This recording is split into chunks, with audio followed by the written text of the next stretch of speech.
Fala galerinha, estamos de volta para mais uma aula. Dessa vez nós vamos falar de evolução. E nada melhor do que a gente pensar na evolução do ser vivo, né? Será que um dia nós vamos evoluir e terem poderes? Será que a gente vai ser bruxo? Ou a gente vai continuar sendo trouxas? Será que isso passa de uma mera ideia de fantasia? Ou isso pode existir de verdade? Não sei, né? O ponto de vista que a gente vai ajudar é exatamente a evolução dos seres vivos. E para isso a gente vai trabalhar na aula de hoje dois teóricos, o Lamarck e o Darwin, que são os principais teóricos da evolução, e falar um pouquinho da história, beleza? Então se você quer entrar nesse universo mágico, vem embora comigo e vamos para mais uma aula. E só um detalhe, eu estou um pouquinho rouco, mas a gente consegue chegar até o final. Então vem! Primeiro ponto que a gente precisa colocar em pauta aqui são os contrapontos entre ciência e o que existia antes da ciência. Então a gente tem aqui, por exemplo, a religião, não é unicamente a religião. Então a gente tem duas teorias. Uma teoria que se mantém principalmente até o final do século XVIII e outra que começa no início do século XIX e se mantém até os dias atuais. Uma não exclui a outra, mas elas são pontos de vista diferentes, beleza? A gente tem a teoria fixista e a teoria evolucionista, ou fixismo e evolucionismo. O que é que uma diz em relação à outra? Basicamente, elas levam em consideração a capacidade ou não de um organismo se modificar ao longo do tempo. Como assim, professor? Dá uma sacada nessa imagem aqui. Quando você dá uma olhadinha nela, você consegue ver as borboletas aqui e uma grandeza tempo aqui no meio. Essa grandeza tempo aí no meio, ela está levando uma escala do antes para o depois. Então, observa que no fixismo, as borboletas elas se mantêm as mesmas ao longo do tempo, elas não se modificaram, elas são as mesmas. Elas se mantêm fixas, ou seja, imutáveis. Já no evolucionismo, não. Observa que tem uma borboleta que ao longo do tempo se transforma em duas novas borboletas diferentes da primeira. Então, ao longo do tempo, elas sofreram modificações, o que a gente chama aqui de evolução ou especiação, que é a criação de uma nova espécie. É importante a gente levar em consideração aqui, gente, que o que eu estou falando aqui ao longo do tempo não é de um indivíduo, eu estou falando ao longo do tempo de uma espécie, porque o indivíduo tem um tempo muito limitado de vida para garantir que ele sofra modificações. Ou seja, se você ainda sonha em se tornar um bruxo, não dá mais. Mas quem sabe o seu neto, o seu bisneto, pode se tornar uma evolução. Porque na grandeza tempo, isso não dá para acontecer num curto tempo, isso tem que acontecer num longo período de tempo. Para o fixismo, não importa quanto tempo aconteça, as espécies se mantêm a mesma, e para o evolucionismo, ao passar do tempo, as espécies vão se modificando. Para deixar bem claro que a gente estudava até o século XVIII, que a gente tinha como teoria até o século XVIII, a gente tem a escala natural. A ideia da escala natural ela é bem simples, ela é uma escada dos seres vivos, digamos assim. Ela é uma grande escada dos seres vivos. Essa escada dos seres vivos, ela coloca uma ordem hierárquica entre o que é vivo e o que não é vivo também. Se você observar aqui ó, nos primeiros degraus dessa imagem, você observa os seres inanimados, que, ou seja, sem vida. A gente tem aqui, por exemplo, as pedras, a terra, o solo. Isso não tem a vida ainda. Depois a gente passa a ter as plantas, depois das plantas os animais, depois dos animais o ser humano e depois do ser humano os seres celestiais. Quando você chegar no ápice do castelo, quando você chega lá no castelo, a gente tem ali, por exemplo, a representação do Sol, que seria uma divindade maior. E aí poderia, de acordo com o que a gente estivesse falando lá de crença, seria um Deus, por exemplo. Então a gente tem aqui ó, uma escalada natural, o que seria aí uma ideia de que existem os organismos, cada um ocupa o seu lugar nessa escada e ele não sai daquele lugar, ou seja, ele nem sobe nem desce, ele não se modifica ao longo do tempo. Por isso que mais uma vez aparece aqui ó, uma escala de tempo, onde vocês observam as bolinhas azuis aí, elas se mantêm a mesma ao longo do tempo. Quem é escuro se mantém escuro, quem é claro se mantém claro. Não há uma modificação ao longo do tempo até os dias atuais. Beleza? Em contraponto ao fixismo, nós temos o evolucionismo. Quando você fala em evolução, quando você estuda evolução, quando você assiste qualquer vídeo sobre evolução, o nome mais conhecido são esses dois. A evolução baseada por Lamarck, aquela que começa logo no início do século XIX, no final do século XVIII para o início do século XIX, e a evolução dada por Darwin. Elas meio que coexistiram, um brigou com o outro lá um pouquinho, beleza? Essas duas evoluções são as teorias mais conhecidas, mas o que muita gente exclui da história é que existem diversos outros teóricos por trás. Eles são considerados, por exemplo, como pioneiro, Lamarck, e Darwin é conhecido como pai da evolução. Mas existe muita gente por trás desse pai da evolução e existe muita gente por trás desse pioneiro. Se você pegar, por exemplo, o Leclerc, ele teve ideias evolucionistas muito antes do que o Lamarck. Ele é mais pioneiro do que o Lamarck. Mas o Lamarck ele teve notoriedade, ele foi visto pela comunidade científica. Sua teoria foi reconhecida pela comunidade científica e depois derrubada, tá? Porque isso é ciência. A verdade de hoje não necessariamente é a verdade de amanhã. A ciência é feita à medida em que vai se evoluindo o método de observação e de testagem, beleza? Quando eu falo de Darwin, por exemplo, coexistente com Darwin, a gente tem o Alfred Wallace. Ele está lá coexistente, tanto que ele publica, quando Darwin publica seus trabalhos, é um trabalho publicado em coautoria do próprio Wallace. Então eles estão trabalhando com a mesma coisa, só que o Wallace não ficou famoso. Quem ficou famoso foi o Darwin. O próprio avô de Darwin já estudava os princípios de evolução. O pai de Darwin e o próprio Darwin. Então ele é um conjunto de outros cientistas por trás dele e ele ganhou essa fama, tá? Então agora a gente vai dar uma olhadinha no trabalho de cada um desses dois teorias, o de Lamarck e o de Darwin, beleza? Vamos lá. Então vamos lá, vamos falar agora sobre Jean-Baptiste Lamarck, ou mais conhecido como Lamarck. Ele nasceu em 1744 e veio a falecer em 1829, na região da França. Ele morreu em Paris, tá? Durante seus estudos, durante seu trabalho, ele levou em consideração um princípio chamado de geração espontânea, que eu acho que vocês já ouviram falar lá no primeiro ano do ensino médio. É quando um ser vivo surge de uma matéria bruta, ou seja, uma matéria sem vida, desde que em condições adequadas, que a gente chama de princípio ativo. Então, Lamarck acreditava que os seres vivos poderiam surgir daquilo que não tem vida, desde que numa condição específica. Por isso que quando a gente fala da evolução de Lamarck, além de falar que a evolução é linear sobre as condições ambientais influenciada pelo ambiente, a gente exemplifica ela assim, ó. Observa que os seres vivos eles estão surgindo aqui, essas bolinhas azuis, eles estão surgindo em períodos diferentes de tempo. Por quê? Porque eles podem simplesmente surgirem a partir daquela matéria que não tem vida. Eles não vêm sempre de um ser vivo lá embaixo. Eles vão surgindo ao longo do tempo porque eles têm geração espontânea. Agora, o que é igual em todos é essa evolução linear. Um ser vivo dando origem a outro ser vivo de uma maneira linear, sempre um após o outro. Meio que uma maneira hierárquica também, né? Traz uma ideia lá de escala natural também. Um ser vivo, depois o outro, e sempre levando em consideração que o que influencia a modificação de um ser vivo em outro ser vivo são as condições ambientais. Isso tem que estar na cabeça de vocês. Lamarck acredita que o culpado por um ser vivo se transformar em outro, quem ocasiona a evolução é o meio ambiente. Então ele é diretamente ligado na influência da evolução, tá? Seu trabalho mais famoso é publicado em 1809, esse aqui, Filosofia Zoológica, exatamente falando dos animais, e ele traz aqui dentro desse trabalho duas leis, que são as leis de Lamarck, a lei do uso e do desuso e a lei da transmissão dos caracteres adquiridos. Vamos ver o que cada uma dessas leis fala, tá?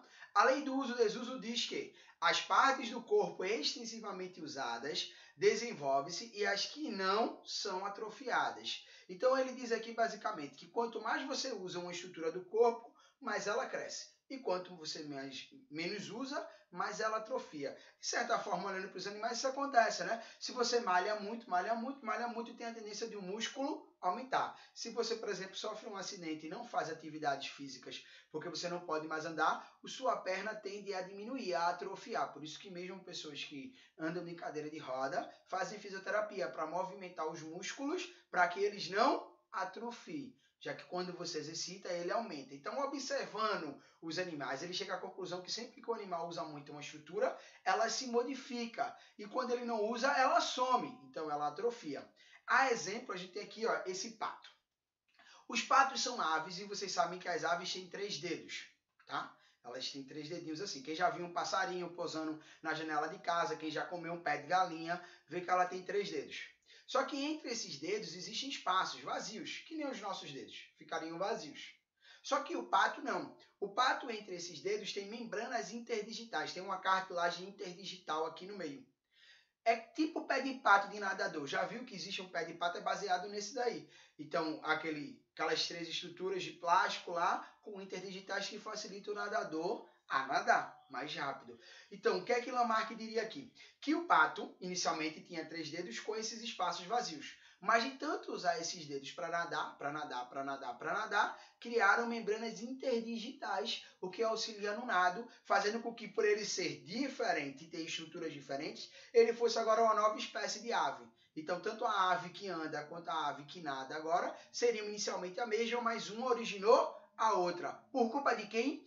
Por influência do ambiente, que forçou aquele animal a nadar, e de tanto ele nadar, ele criou uma nova estrutura. Um outro exemplo, ele diz que características adquiridas ao longo da vida, pelo uso e desuso, são transmitidas à sua descendência. Como exemplo, olha os cactos. Os cactos são plantas das angiospermas, e por serem angiospermas, elas possuiriam raiz, caule, folha, flor, fruto e semente. Quando você olha para uma planta como um cacto, você vê tudo isso, menos o quê? Menos as folhas. Você não observa as folhas.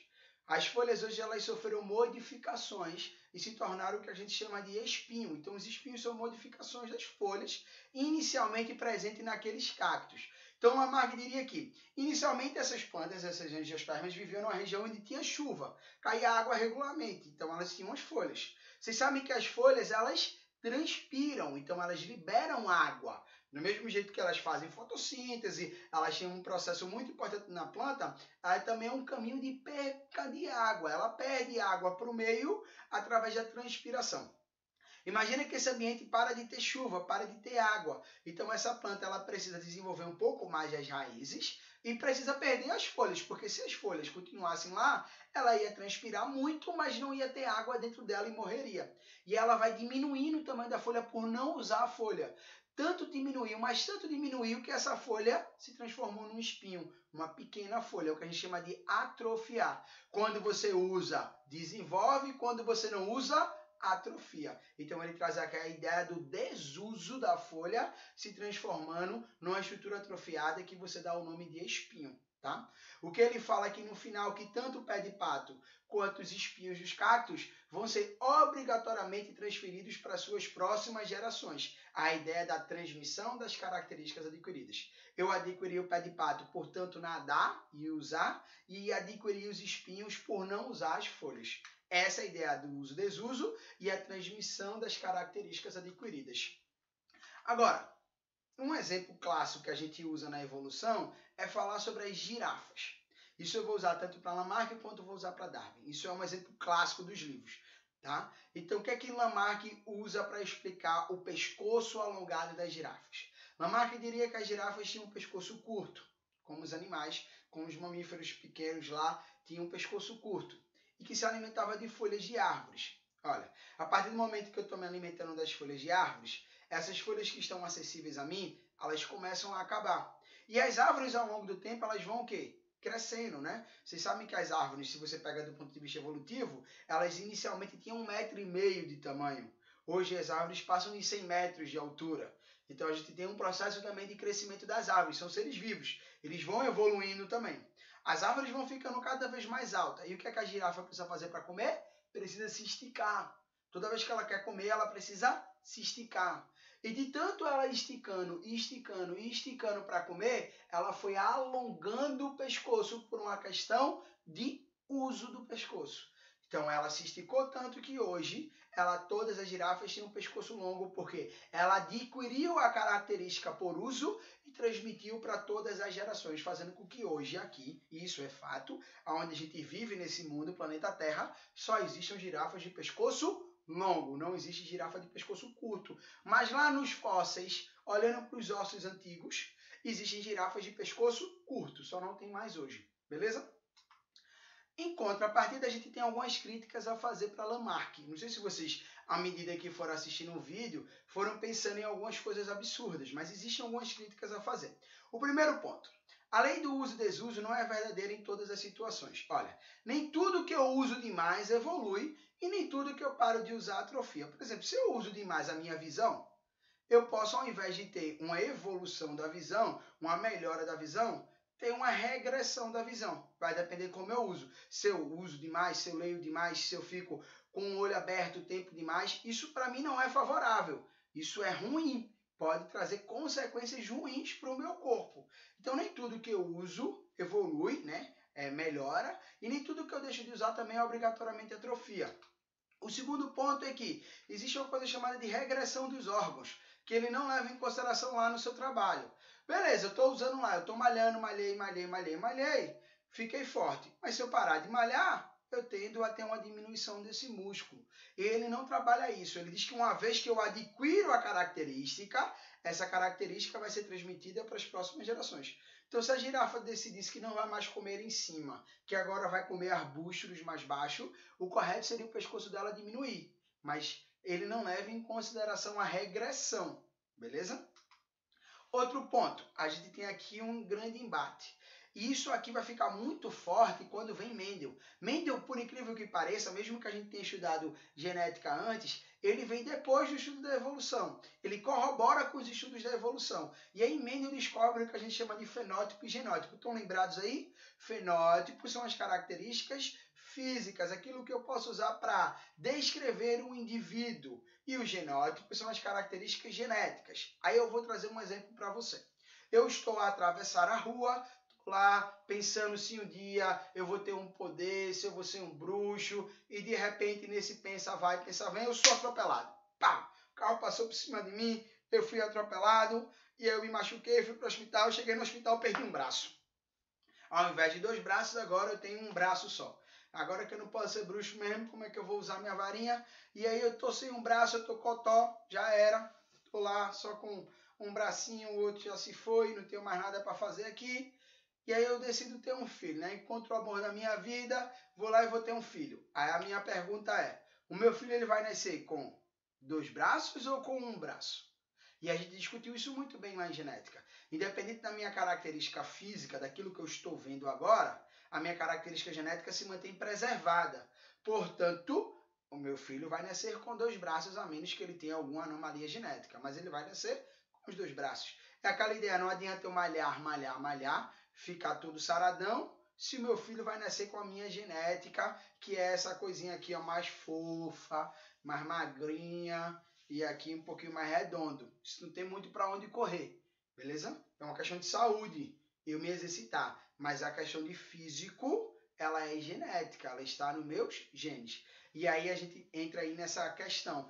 Porque eu adquiri uma característica física em vida, eu vou transmitir isso para a minha próxima geração? Então observa que a lei de Lamarck ele tem tanto problema no uso e desuso, porque nem tudo que eu uso evolui, nem tudo que eu não uso involui, e ainda isso pode acontecer uma regressão, como acontece na transmissão dessas características. Porque aí eu tenho esse contraponto de que nem tudo que eu adquiri em vida, se isso não for para o meu material genético, isso não passa para a minha próxima geração. Beleza? Então essa é a teoria de Lamarck. Vamos tomar um copo com água e a gente volta com a teoria de Darwin.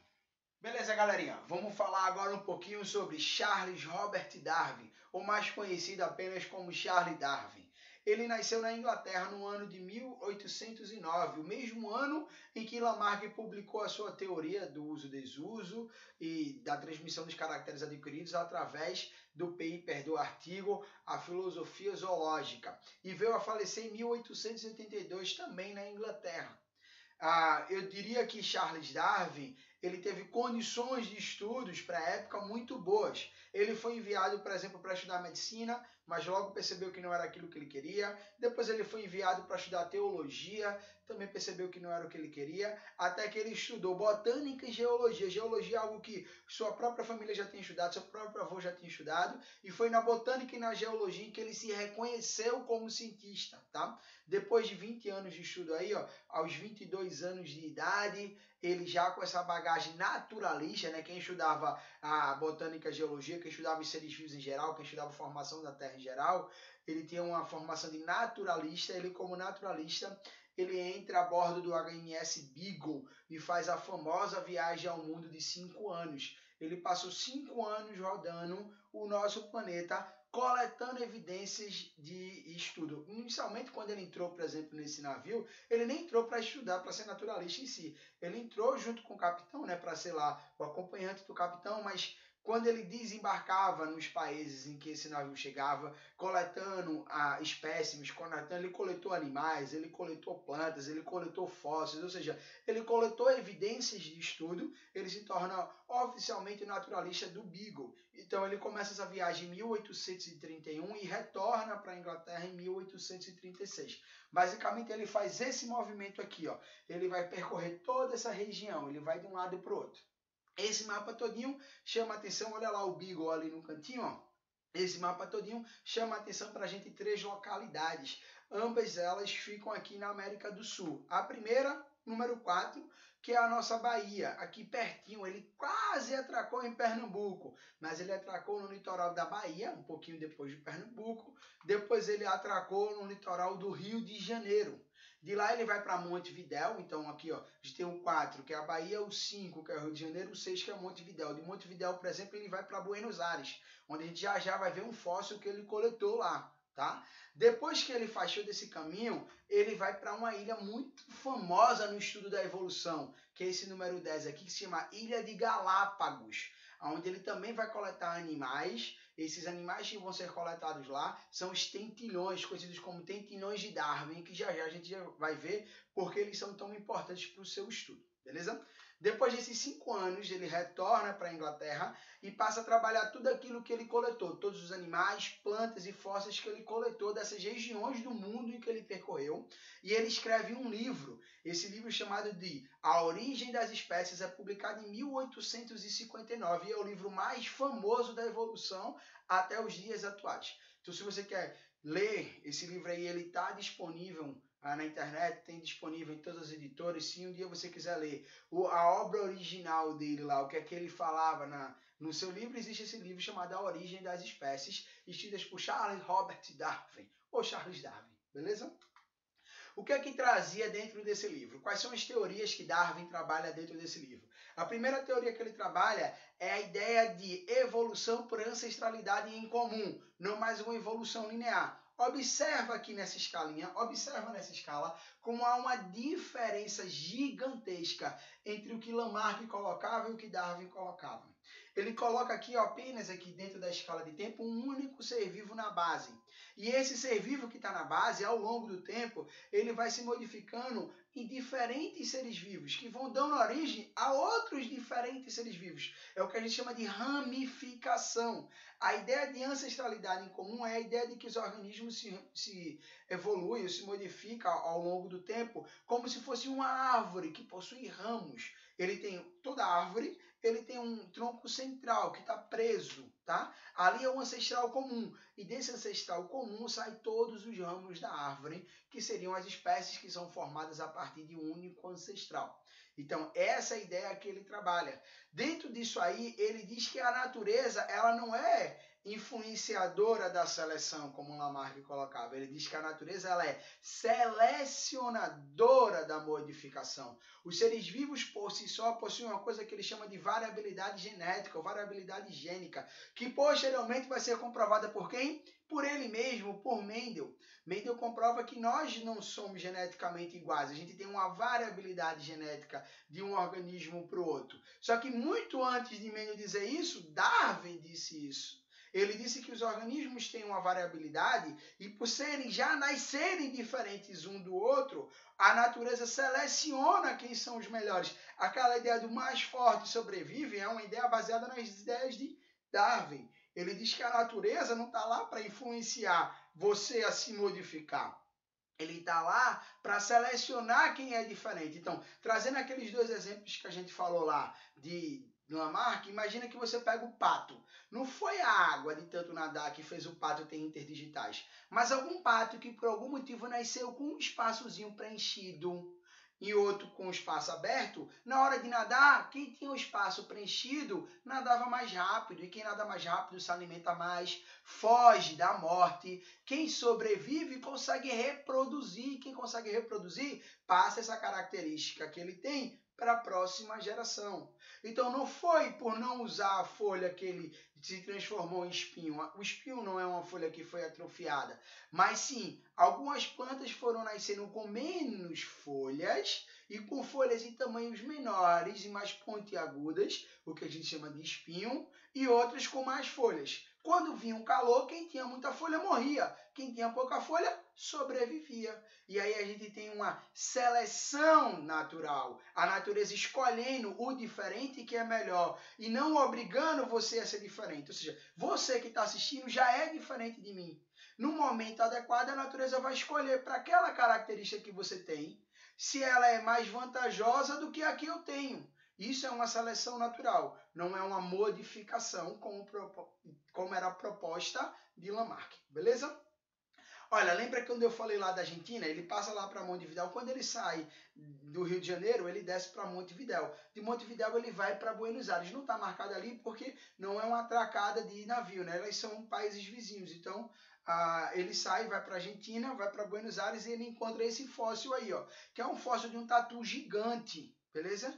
E olhando esses fósseis de um tatu gigante, por exemplo, ele observa que esse tatu é muito semelhante ao tatu normal, ao tatu pequeno, que existia na mesma região. Então você tem a questão óssea do tatu gigante, mas você tem a presença atual do tatu pequeno. O que leva a você entender que esses seres vivos, eles coexistiam, eles viviam ali naquele mesmo ambiente. E por que eu tenho um e não tenho outro? Ora, porque ser pequeno para um tatu é mais fácil para se esconder, ele precisa de menos alimento, ele foge mais facilmente da presa, ele se alimenta de uma maneira mais sorrateira. Então tudo isso é mais vantajoso para o animal. Como, por exemplo, as preguiças. Hoje as preguiças, elas cabem na palma da mão, não, mas cabem no braço. Você consegue colocar uma preguiça no braço. Mas já existiram preguiças que eram do tamanho de um ser humano. Preguiça de 1,5 m, de 2 metros de altura.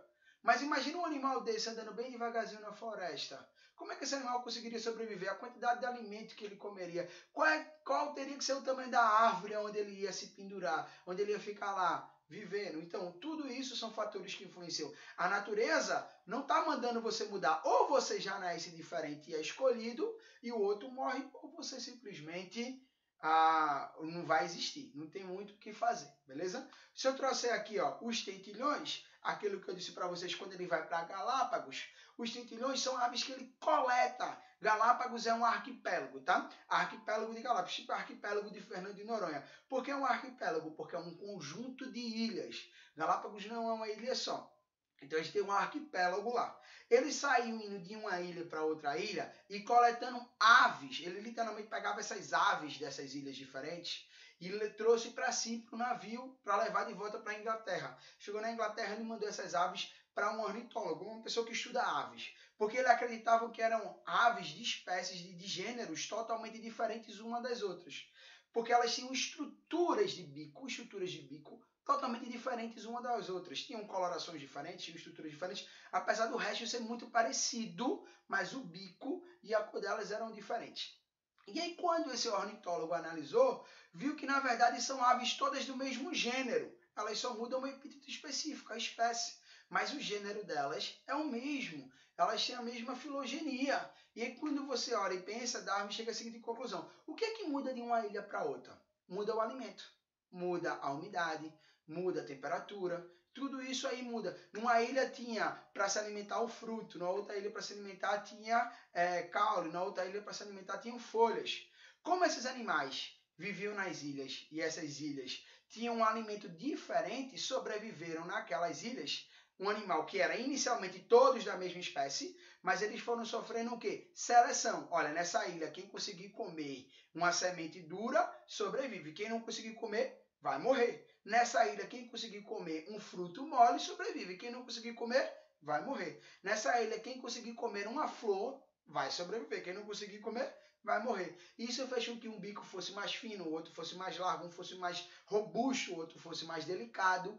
E aí a gente tem mecanismos de escolha do ser vivo que promove o que a gente chama de especiação, ou seja, um mecanismo que transforma uma espécie em várias espécies. A ideia do ancestral comum, beleza?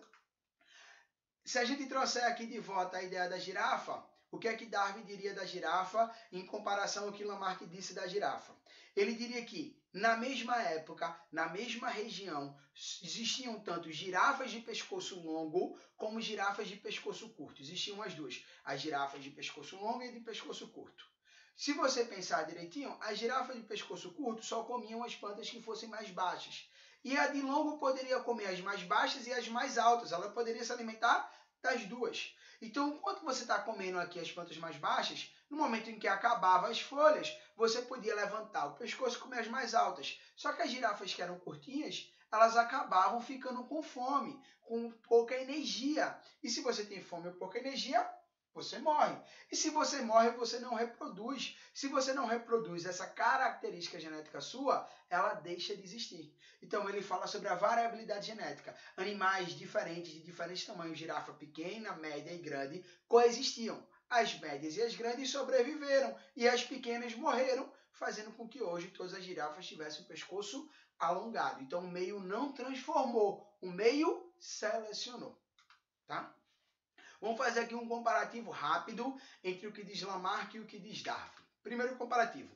Para Lamarck, a evolução ela é linear. Para Darwin, a evolução ela é ramificada com um ancestral comum. Então, para Lamarck, um vai gerando o outro. Girafa de pescoço curto gera de pescoço médio, que gera de pescoço longo. Para Darwin, todas elas coexistem e são derivadas de um ancestral comum. E elas são modificações ramificadas. São essa ideia de ramificação. O segundo ponto, muito importante para o vestibular, é lembrar que para Lamarck o meio gera a modificação. Quem faz o ser vivo se modificar é o meio ambiente. Para Darwin, o meio escolhe uma característica que você já tem diferente.